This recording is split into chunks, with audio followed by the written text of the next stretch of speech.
Congresswoman Paulina Luna led the charge to censure Schiff. Here she just was. The one thing the military taught me was total and complete ownership, and that means for your mistakes as well. And what he did in exploiting his position as the chairman of House Intelligence and actually violating the civil rights of Carter Page and basically enabling a lie that tore apart our country. I don't think any reporter will disagree that what happened was wrong and should have never been conducted by a member of Congress. Congresswoman Paulina Luna joins us now. So, Congresswoman, what kind of impact do you think this censure is going to have?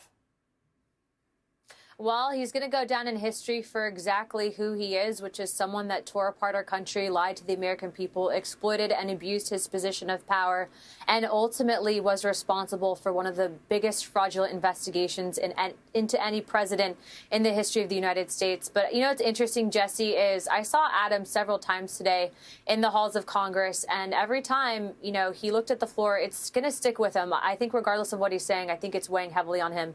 He's one of only a few to ever be censured in U.S. history. Yeah, he's going to be concerned with his legacy, and now he's running for Senate in California.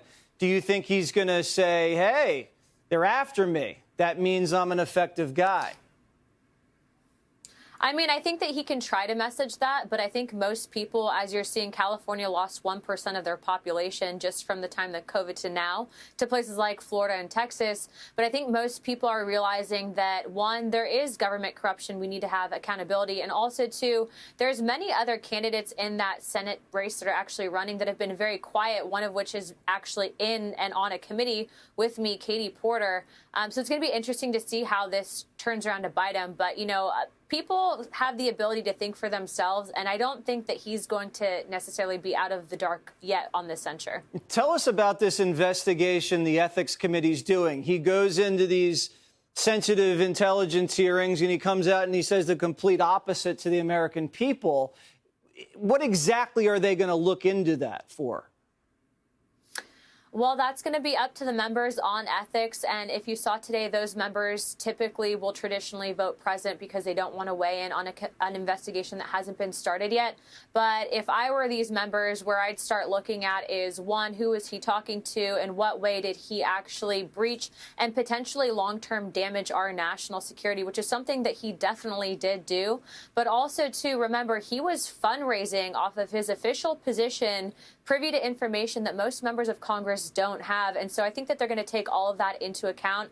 And I'm going to definitely stay in touch with him to ensure that he's not just getting a slap on the wrist. I think that if we voted to send one of our own to ethics for an investigation, he's no better. And after reading the Durham report, Jesse, I didn't even get past page 8 before I realized this guy really needs to be held accountable. And that's what started this whole process to begin with. You know, Paulina Luna, you actually got more accountability than John Durham. So congratulations. And thank you for holding someone's feet to the fire in Congress. We need more people like you. Thank you.